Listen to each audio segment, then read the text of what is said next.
What's up, everyone? Welcome to another episode of Crossing the Finish Line. I'm your host, as always, Cody Kaler.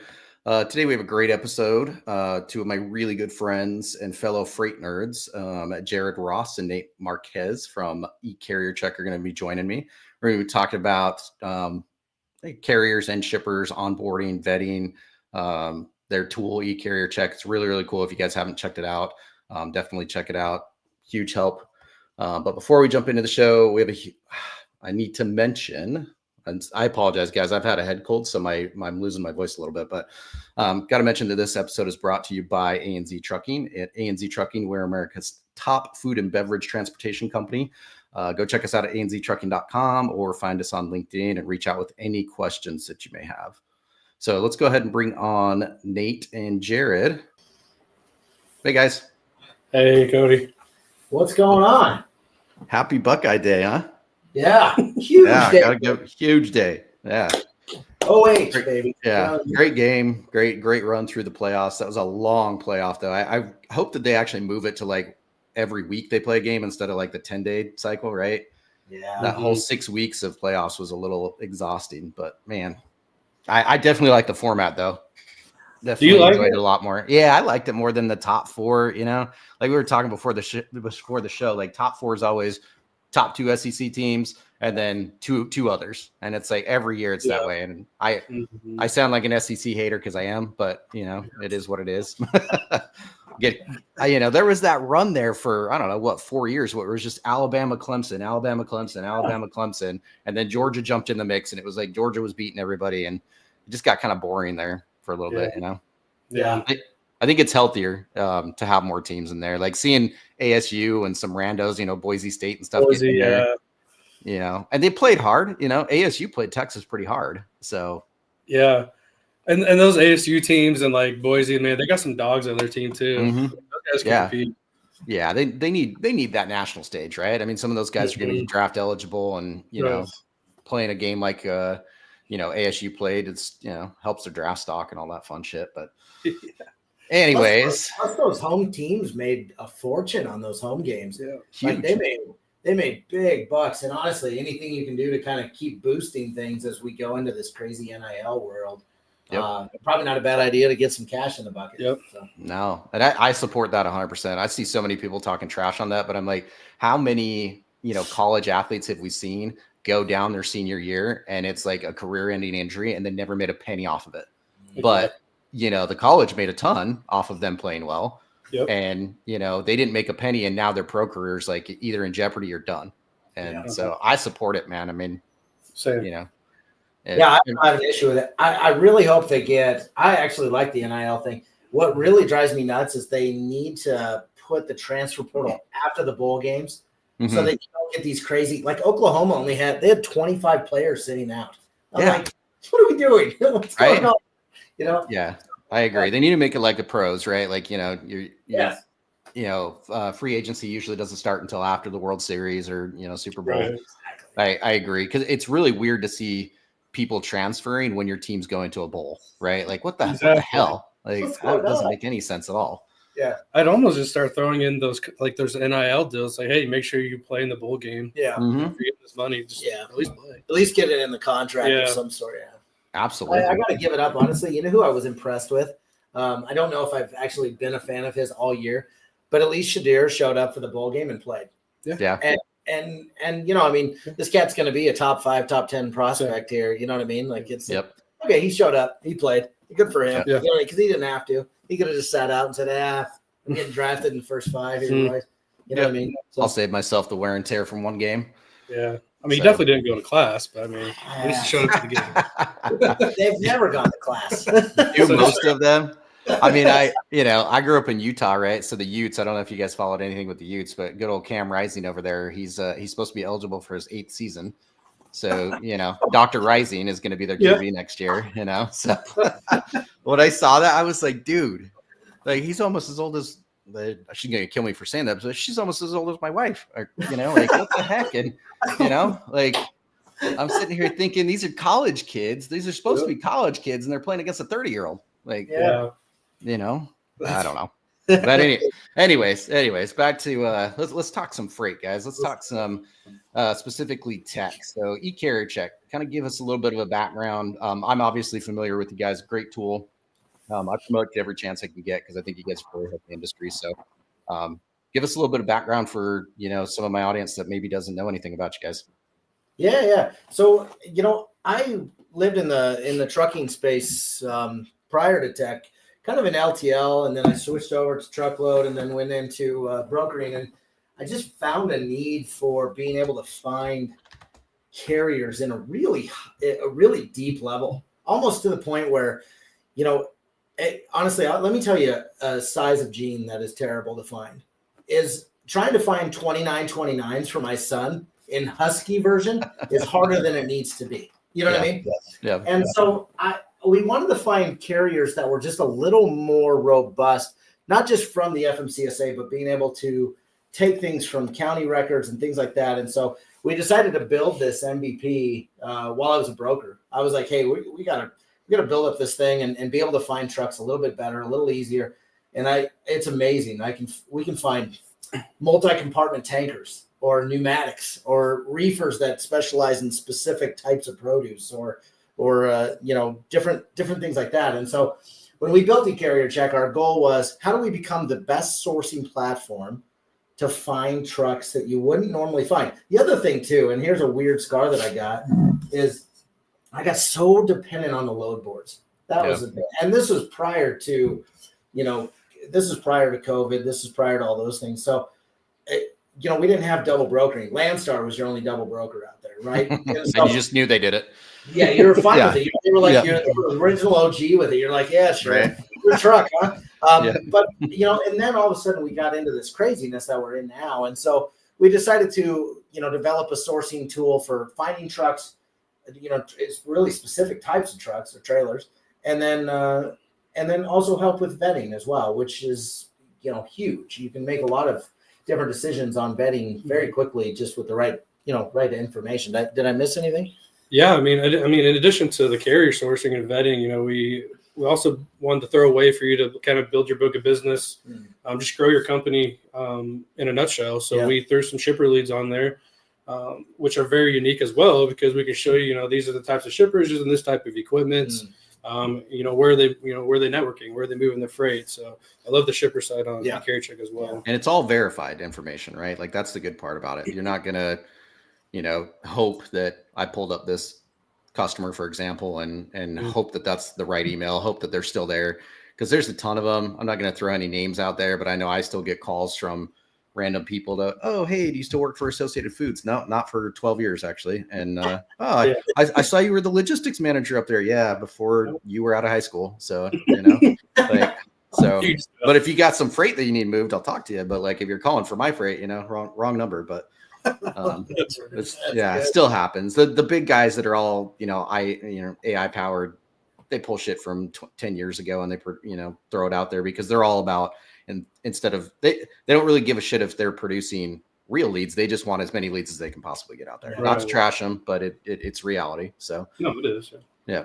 And capacity,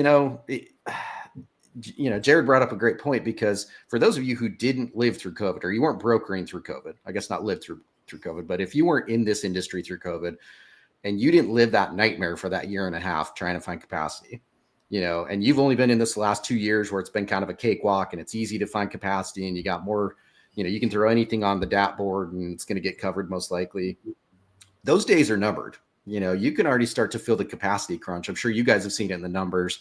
If you live and die on the load board, you're going to exactly do that. You're going to live and you are going to die on the load board. If you do not focus on building carrier relationships just as much as you are building customer relationships, you're going to have a bad time, to quote South Park. So, it's not fun. So I love the tool because, to your point, you can get so specific with it, right? It's not just find me a reefer with people, from somebody in California. That's a pretty broad statement.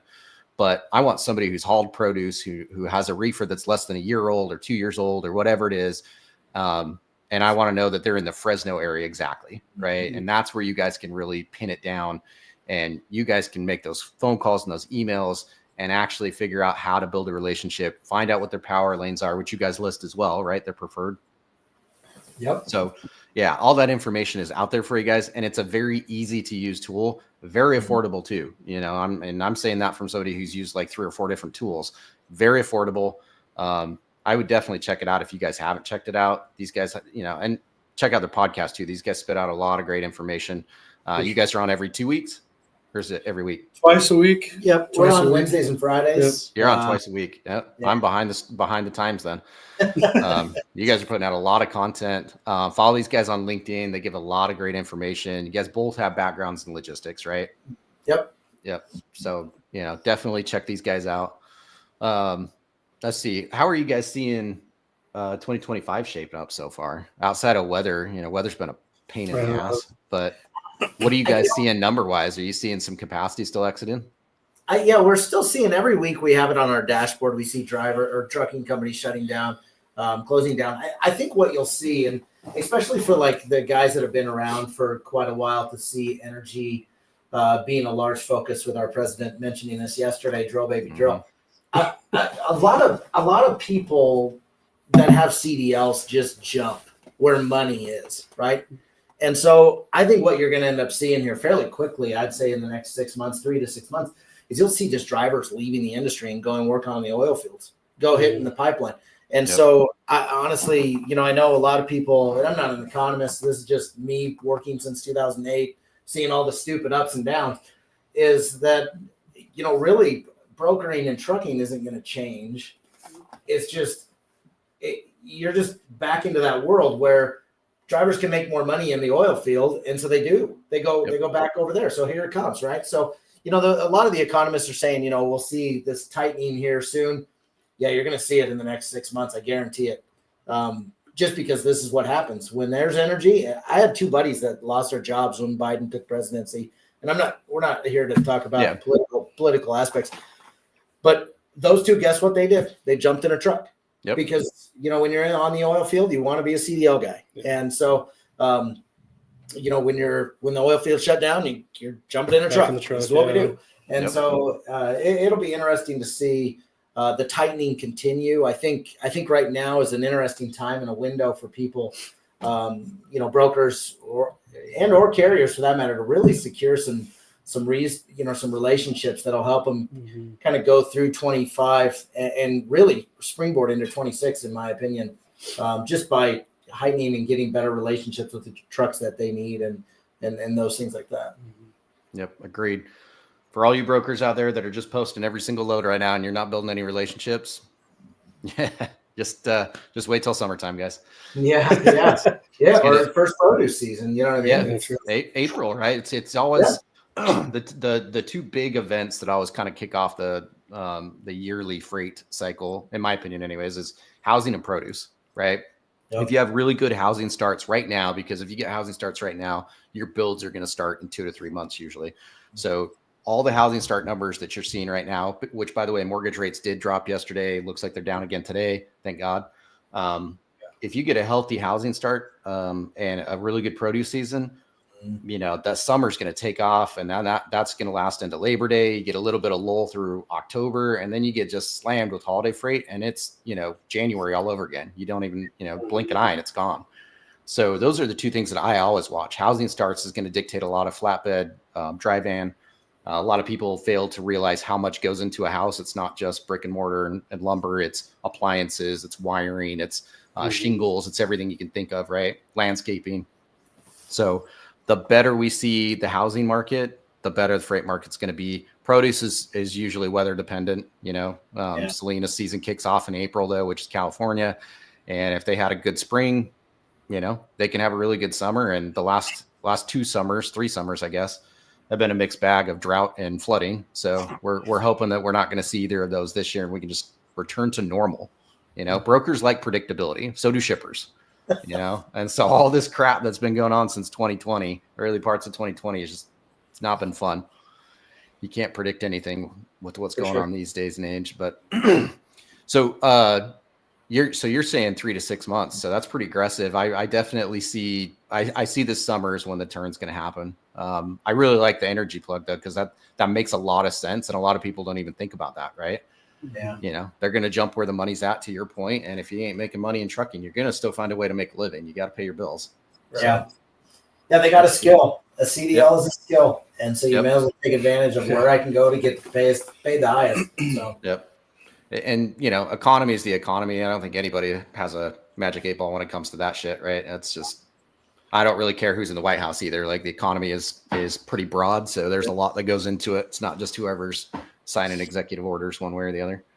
Yeah. But all I know is when it does turn, obviously we talk to a lot of brokers and carriers. When it does turn, I just want people to kind of be smart with their money when it does come, because if it goes back to, how we're doing it now, then you're left with nothing, then you're shutting down. Right. So I just want people to be smart with their money once it does, when it does turn. Agreed. I used to tell my carriers all the time, stop buying G-Wagons. Stop it. Like, through COVID, I got so many pictures of that stuff. And I was like, man, you guys are going to regret that G-Wagon purchase in 2 years, man. Like, no offense. It's a great car. Cool. But pay off your debt, pay off your debt and then live a good life for the rest of your life. Like, Yeah, exactly.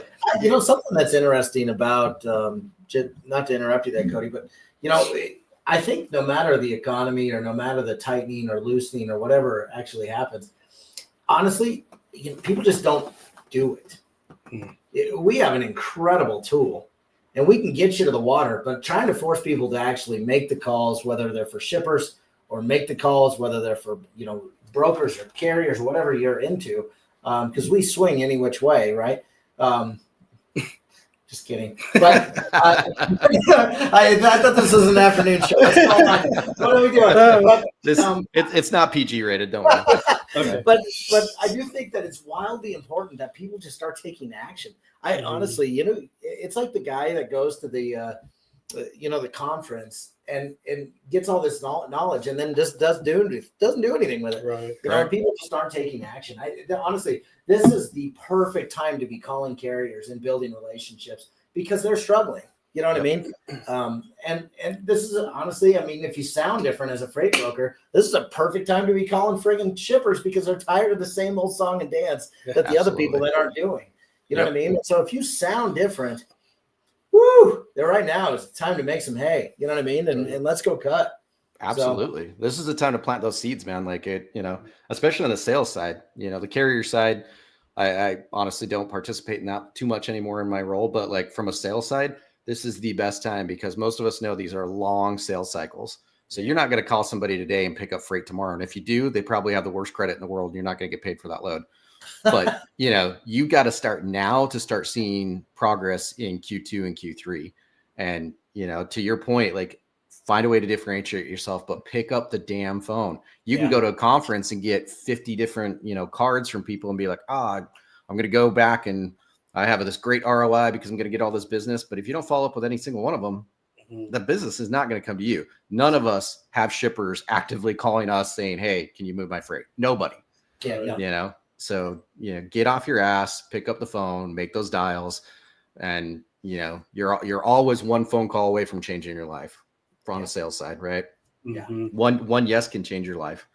So, put in the work though. It's, January has Q1 in general kind of has that like lull and people can fall into that lull and say, oh, well, nobody's onboarding us right now. Well, cool. But they might be onboarding in 2 months. They might be onboarding in 6 months. But if you don't find out, how are you going to know? Like, set your cadence, follow up. Don't be the guy that follows up every day and asks why they didn't answer, blah, blah, blah, blah, blah. But, my, just got a comment on there. Bella, who actually happens to be one of my really good sales reps. Phone calls are the easiest way to build rapport. She's absolutely right. Nobody wants to get solicited through email because I'm sure you guys can attest to this. I get 50 to 60 emails a day for people who want to tell me that my website sucks or they can give me better insurance or whatever it is, right? I don't answer a single one of those. But if you call me and you want to talk, like, put forth some effort, I'll at least give you 5 minutes of my time and talk to you and tell you that I don't care if my website sucks, but at least I'll talk to you. So By the way, I don't think your website sucks at all. I know. It's just like, I swear I get so many emails every day. Hey, can I please send you an audit report? And I was like, no, if I want an audit report, I'd ask for one. But like, I really don't care. Nobody goes to my website and says, I really like this company. I'm going to give them freight. Like websites for brokers and carriers are just to verify that we're real companies, in my opinion. Yeah. So, one thing too, I think it's important, and you and Bill actually do a great job. But social presence, like just putting out value, putting out stats, like facts. I think that's super cool to be posting, because if those shippers are out there, they're probably looking. Yeah. Okay, this person knows their shit. Like that's 100%. An interesting. Yeah. So I love the people that are putting good social content out there, and just they know about the industry. If you don't know, dig into it. Yeah. Start knowing. Yep. Yeah, if you ever do want a shipper to contact you, because it will happen, right? This market's going to flip. All of us who have been in here long enough know the ups and downs. And when it does flip, there are plenty of shippers that are actively looking for people to help them with difficult lanes. And if you have separated yourself as an expert in our field through social media, especially LinkedIn, we utilize LinkedIn a lot. You can stand out and they could reach out to you. And I've actually had that happen. I had that happen several times through COVID, where, shippers happen to be like, oh my God, I didn't know that, Washington was so bad out of Q4. This is my first year moving freight. And all of a sudden they're like, oh, I'm getting my ass kicked in Q4 in Washington. Can you help me out? So be an expert at your field, own it too. And just realize that every piece of content you put out there, you never know who's going to look at it. You never know. Yeah, I think right now, which is kind of interesting in the time frame that we're at, is there's a, I saw this last year where there was a fairly large gap between brokers and carriers and who's owning the market. And I honestly think that, as a lot of these smaller carriers are out there, and Nate and I meet with carriers all the time because I got a soft spot because I started there. Right. But man, I tell you what, now more than ever, carriers are just not learning and grabbing in that sales role, that role of getting on social media. You see a handful, but they're not going in the direction that the rest of the industry is, and they just aren't adapting to change, unfortunately. You know what I mean? No, I don't. From a market share standpoint, I think that honestly, COVID was one of the best things that's ever happened to brokerages. They definitely captured a lot more of the market share than it was previous. Yeah, absolutely. And they have if I was a shipper, I obviously wouldn't be giving all of my freight to a broker, and that sucks because I am a broker. But you got to utilize them correctly. You should probably find that balance. And for some people, it's 50-50. For some people, it's 80-20. If you move a lot on the spot market, you probably can't get that many dedicated assets to sign up for you and give you contracted rates. But dedicated carriers and brokers, we all have our place in this industry, and we got to learn to work together. But you're right. I don't see nearly as many carriers. There's a few of them that stand out that come to mind, but not as many of them want to embrace that sales role and really get out there. And it's sad, but it's also part of the, nature of the beast, I guess. Right. Yeah. Well, I think it comes down to communication too. I've known the guy that comes on our show once a week. Now he had found a couple good shippers. He's like, I just don't have the time to handle these calls. He found a good broker and said, hey, here's my leads that I got my foot in the door already, and you take it from there. So you're right. We can work together. It's just pick up the phone, have a conversation, and let's it's possible. Yep. And for us, a lot of the times with our core carriers, it's we want to know if they're starting new lanes, like if they get new head hauls or back hauls anywhere. It's like, let me sell some of your capacity, right? Like because we partner up, it's no touch freight at that point in time. We get the tender, we send it off to those guys. We each make some margin. Everybody's happy, and we handle everything in the background. You don't have to give updates to customers. You don't have to, just do your job, do what you're good at. I don't want to get behind the wheel of a semi. I used to back them up when I was a hostler, and I absolutely hated that. And I wrecked plenty of them. So I can only imagine myself on the highway, but so if you're not great at sales, partner up with some brokers that are. Partner up with some brokers who actually want to sell your capacity and figure out how to be a partner instead of just using you on a load because they need you once a month, right? So, and it's the easiest way to get in with shippers, in my opinion, too. Like if you have dedicated capacity, you're almost acting as a dedicated carrier, but you have more than one MC you're working with, and you have a little bit more reach than just a guy with two or three trucks in his fleet, right? So it's a great way to build build a good book of business for sure. But and I can't stress enough, like carrier relationships are everything. Even though I'm on a customer facing side right now, like if my team behind me doesn't have a good core carrier group, I don't have the confidence to go sell random lanes that I've never priced out before, right? And it's difficult. So got to find that balance. We always say that it's a double sell being a broker. You got to sell to the carrier, you got to sell to the customer. Mm-hmm. We had the opportunity. This is kind of an interesting time, more so in the sourcing of talking to carriers. If you look at all the dispatchers that have jumped into this field, and there's a need for dispatchers for those carriers that don't necessarily want them. But Nate and I called about 40 carriers the other day in Iowa. Whether they're good at football or not, it's a different story. But there was a lot of reluctance to talk, a lot of trust issues. They had hey, we're not in there. We don't need a dispatcher, and it was kind of an interesting time. So we've hit this, if there's I don't know if there probably isn't a trust index, but we've obviously lost a lot of trust across the board between double brokering, between dispatchers, which potentially could be double brokers, but maybe not all of them. But boy, I tell you what, carriers are struggling to trust people. Shippers are struggling to trust people. Brokers are doing the same thing. So we're all kind of walking on eggshells right now, and so it's an interesting time to sound different, to be different, and to continue to push forward and not be afraid of the eggshell, whether you're there or not. So. Yeah, that's why tools like eCarrierCheck are so important, because you want to have those conversations before you ever trust somebody with a $250,000 load, right? Yeah. Like that's the crazy part when you're just living off the load boards. You're going to talk to a random person through email to take your $250,000 load with your customer who could be your biggest customer or your only customer, and you're just going to trust them sight unseen without any background. It's the craziest industry when you think about it like that, right? Yeah. That's like, don't steal my load of TVs, please. It's like, it's crazy. And so that's why another reason why those relationships are just so important. We like to know our drivers. We like to know the VIN numbers. We like to know how old their reefer is, because we haul a lot of cherries and strawberries and stuff like that. That is, they are $250,000. And last thing you want is a breakdown across the country and it's down for 3 or 4 days. And then you got a claim on your hand.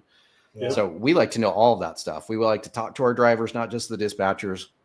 We like to be able to communicate with those guys, whether it's through their ELD or text message or whatever it is that suits their style, and really build that relationship, because, I want my customers to see the same truck pulling up all the time. It helps us. It builds confidence with our customers, with us. And also I like taking care of the carriers, because the last thing I want to do, and no offense, I love the guys at DAT. There's great friends, but we don't want to be another load posting TQL out there, since they don't watch my show anyways, but we don't want to be those guys. We don't, because we pride ourselves on service and communication and tracking, and being in the food and bev industry, everybody wants to know, especially produce. They treat produce like it's like human body parts. Sometimes it's crazy. These guys want updates like every 2 hours.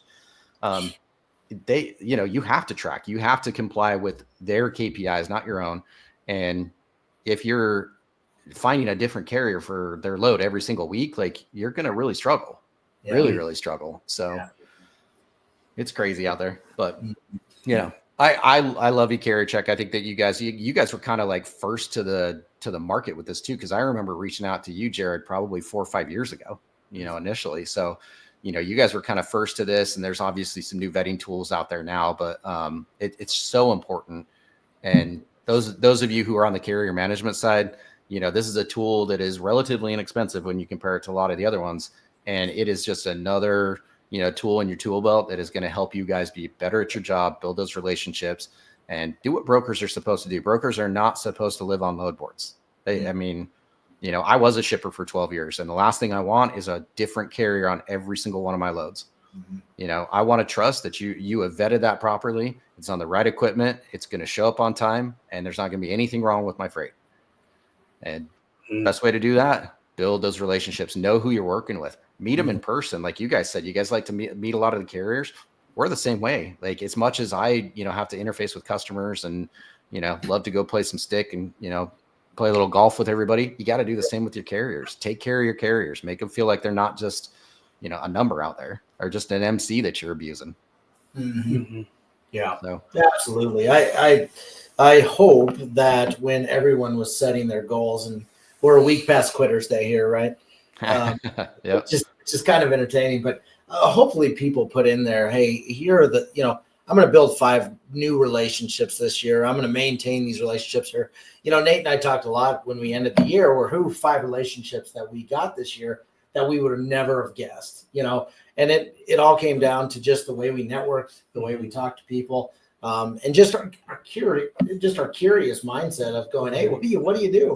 When anyone sends us an email, we're like, hey, let's hop on a call. Yeah. It could be 5-20 minute call. We don't care. We just want to hear your business. And what's nice about eCarrierCheck too, Cody, like you call us for support, you're getting one of us too. Mm-hmm. Yeah. So you buy our system, you kind of buy us. Yeah. We want to help you win. And Jared's not afraid to pick up the phone and make a cold call with your company. So I don't know any other tech doing that out there, really. I don't either. Honestly, our programmers who sit about 14 feet away, These guys are we don't outsource any programming at all. And these cats honestly probably know trucking better than most people in trucking. So it's wild to see and hear when they're like, hey, I think this would add some value. Let's do this. And I'm like, sure, let's do it. Boom. I don't make the decisions. Let's go, So, finding those core inner people around you, your carriers or your brokers is so important this year. Yeah. Awesome. Well, we are at time, guys. I really appreciate you guys jumping on. You guys, like I said, we've been good friends. I love the content that you guys put out. Anybody who hasn't checked out eCarrierCheck, check them out. Reach out to these guys on LinkedIn, their website. Man, I can't say enough good things about what you guys have done, because I kind of feel like I said, you guys were first to the market and you kind of opened some eyes to people, and all of a sudden there's been a lot more tools coming out, and everybody kind of realized like this is a real problem. You can't just hop on FMCSA website and say, I want to find every carrier in California. Yeah. You're going to spend a lot of labor doing that, and you're not going to get very much traction at all. Yeah. So love how you guys have really narrowed it down, and coming from the fact that you guys, have been in the logistics industry and been on the brokerage side, you understand what is needed out there versus what you think is needed. Right. So love it. I really appreciate you guys jumping on. I do know you guys got a promo going on right now, right? Yep. We got a promo going. It's 50% off for 3 months. We have a link on our website. If you go to our eCarrierCheck.com, you'll find the link there, or just use the promo code New Year, New Me. I love that. Love it. Big fan. Love it. And hit us up on LinkedIn. Honestly, we can never talk to you. It doesn't have to be about our software. We send us. We just like to talk to people and see. We actually have a weird amount of people that send us their cold call videos too. So yeah. Really?